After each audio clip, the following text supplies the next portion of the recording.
You know, Zeri Rakan, even, I take over this. Yeah. But no, it is Zaya Rakan into what is mostly a melee composition, so I don't think you're going to be feeling too bad. Also great for the color consistency. Really here, either side. Tristan is a little bit iffy, but we really have... As Genji with Chovy on Tristana. This is the champion that was banned away against him so many times. We'll see exactly why in this game up against Showmaker's Annie. Let's jump onto the Rift for the final game. DK, 하나, 둘, 셋!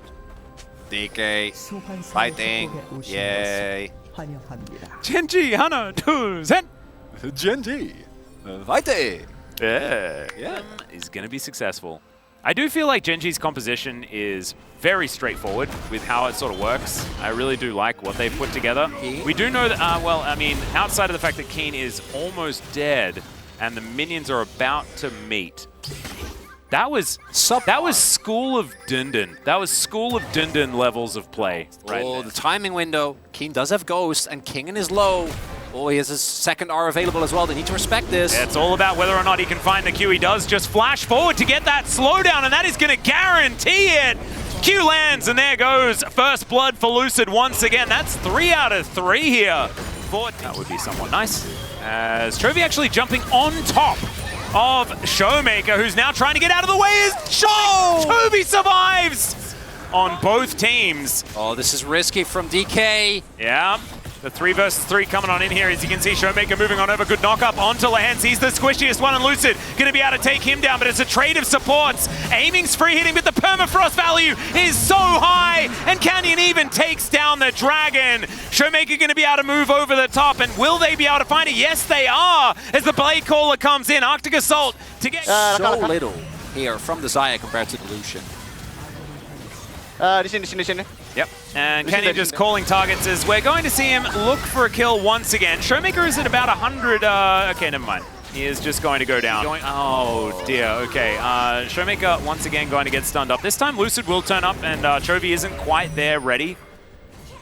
And yeah, so mid-jungle, disaster. This, maybe not as much of a disaster as Lehens is dead. Tidal Wave does come through though. The bubble connects, and now Pays is going to be able to shoot aiming, but he does have a Feather Storm, and there is the Battle Dance as well. Great knock-up, and he pulls the feathers back. Pays going to be the case here as we do see Pings down. I'm pretty sure they know that Lucid is here, but Pays! Oh dear, Pays just going to face check him, and he didn't quite know that he was in that area. There's the flash forward, and they lock down the kill onto the Lucian, but Chovy already here. They've got a backup AD carry, and Lucid's running the wrong direction. And so that is going to mean that he is really dead.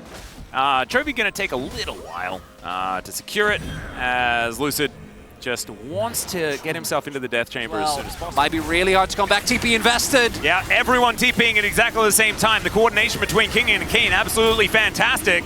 As Keen sets up the circle, Showmaker getting zoned out of the way by this Udyr as aiming and Kellen. Kellen actually exceptionally low at this point in the game, as Lucid was just trying to hide until this Drake was down low enough. Let's see what they can get done here as, oh my god, Chovy doing so much work, but Kellen will survive for the moment. Lucid locks down the Dragon. We've got a Cloud Soul, it's amazing. But now you've got Kingen going all out. They lock down the kill onto the jungler. Keen's in trouble. The Blade Call is huge, and D+ roll over the fight. He knew, I have one job. Oh god, he's still here. Oh. He just gets it! Alright, Chovy does manage to almost get himself out of the way, but yeah, there's a Cassante there as well. He's really dead, and that is the Q. Well deserved by Lucid. We'll just have to see, because Lucid nowhere in sight is now Chovy getting himself out of the way, and the bear comes down a little bit late. They're still going to lose the turret here, I'm pretty sure, as Tib is not going to do too much. So both of the turrets go down, and the teleport was in vain. Engage base for Genji. Yeah. Like that's it. That's all you got. I think it's a really smart option. I feel like so much of this game is just back to old D+, but it is them up against each other. Canyon versus Showmaker with how these fights are going to go. Can the Tibbers find the big stun? Can Showmaker lock down a priority target? As Tidal Wave is going to be utilized here. Like they're not, they need to get the Cloud Drake. Start the Dragon! Showmaker is going to make his way back. This is exactly what we're talking about. The threat of this Tristana inside. There's Pays actually getting himself out of the way there as the Glacial Prison does come on down. Chovy just jumps back over the wall. Well, let's see whether Pace can actually put it to use. As Kingen trying to be that front line. Gonna zoom all the way out as we do have that Cloud Drake up and available. Yeah, Chovy is just gonna shoot something. Is it just gone? I have a feeling they're not actually going to go over and stop this. They're pinging towards the Baron, though. I think they are very well aware that this Drake is going to be taken, and they are going to dive on top of this Baron. Control Ward goes down. And Canyon going to make it a 50-50. They have Cassante and Lee. They shouldn't flip this. They should be able to actually get an all-out out. As this gets low, Kingen should be able to take some control here. As Kingen on a flank angle, but so is Showmaker. Getting ready. All right, D+, all out of the pit now. Maybe that's just the end of the play. It's not a huge deal. I do appreciate Chovy's commitment to making sure that it's not aiming. Really, very impressive. Like, I'm genuinely shocked at how much they've improved over, say, like 2 or 3 weeks ago, where everyone looked disjointed. Their fighting has been good. Their macro, though, does not even remotely compare to Genji, unfortunately. And that's Genji's biggest strength, so we're not too shocked at it. But waiting for that blue trinket to come on down here as the teleport. They're wasting absolutely no time for that one. So the Baron not going to be involved in this fight anymore. As in goes Kellen. He looks for the opportunity, but he immediately just explodes. Chovy a bit too fast on the trigger finger. That time around, though, he cops a bear to the face. And that means that he's unable to get rid of Showmaker, but already the Rakan is out of the fight, so Genji just have the advantage. Well, Keen, he's going to do his best. He's going to be spotted, though, as that Sonic Wave does come in. Kingen utilizing the extra damage reduction as he does manage to absorb a fair bit of damage from Paze there. As there's the kick. That one was cute. He's going to be all out and all over the wall as well, and Lucid will be taken down. But that is so much damage now missing. Now aiming, it is your turn to get the work done. The Q going to connect, and it's Kingen that's making it happen. Another Q lands onto Chovy. Oh, is this World's King, and is he back? Aiming's flashing on top of the Tristana. That's going to be it. And D+ have done it. Hey, Genji have not been under this much pressure since game 1. That's that standing gold. Yeah, absolutely ludicrous. Oh, guys. This has happened before, as Tidal Wave is going to come on through. Kingen going to get stunned up momentarily, but still, I don't know about the pincer maneuver here for Genji, though, with this particular composition, but they're still going to look for it as the Lee Sin taking so much damage. Q connects onto Canyon, but a bit of a disconnect here for D+. Featherstorm already down as Kellen battle dances his way out of the fight. Kingen trying to get those dashes through. Tibbers keeping them interested. There's a kickback on the Pace. Once again from Lucid, who will be taken out, but he takes the 80 carry with him.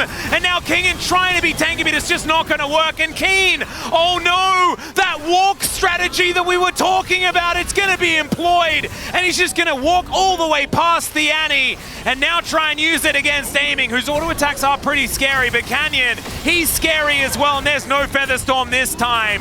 Chovy's going to get the auto attacks across, and only Kellen survives.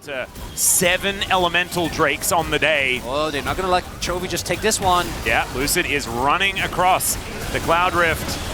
And he is going to be able to get in there, not able to steal this one away, but he gets into the back line. They manage to find Chovy, but he survives for that little bit too long. Pace is getting out of there, but that means he's not going to be able to defend the rest of his teammates. It should be, well, yeah, that's up in 13 seconds. We're back to it one more time. That's good. 야, 투타 찰각 나오는데 투타 볼래 얘들아? 야, 투타 보자. 투타. Oh my god, that was just so sick. Throughout this game, as Canyon is just going to get kicked back. A very aggressive positioning here from the jungler from Genji, and maybe he forgot which team colors he was wearing, because of course last year it was the D+ ones. They want to force a fight though, because they're up a member. The backs are getting cancelled here. Yeah, and this is all to make sure that Chovy can keep pushing down this mid lane. And all of them are going to back away. Aiming, just going to sit here and clear out this next minion wave as well. It's going to be an Elder Flip, isn't it? Oh, 100%. That's going to decide this game. This is the way. They want to make this one happen, or just get a 6 smite as the Glacial Prison connects onto Aiming. They have to use the Mikhails already in this fight as Showmaker gets over the wall, but immediately he's punished. Taken down by Pays. Aiming still there. He's still so important, but the Buster Shot removes them from the area. The knock-up is massive. Pays gets himself out, and now Lucid, the smite is down. And the Elder Dragon should belong to Gen G once again. D+ unable to, unless Aiming is still alive, I guess, for this moment, but the Elder belongs to Gen G. He's on the wrong side of the rift, and they haven't been able to kill anyone in this team fight. And so the President, unfortunately, will be the last man standing. Kingen lands a big Q, but it is for naught, and Gen G will teleport to celebrate their victory. It was close! Until it really wasn't. Closer than it has been! Gen G pushed to the very edge, but the win streak started in 2022 will continue. Gen G do it again, lock in round 2. Yeah, that is going to be second place at least. And some sorries by Pays there as well, who's probably not going to get another POG in this series despite doing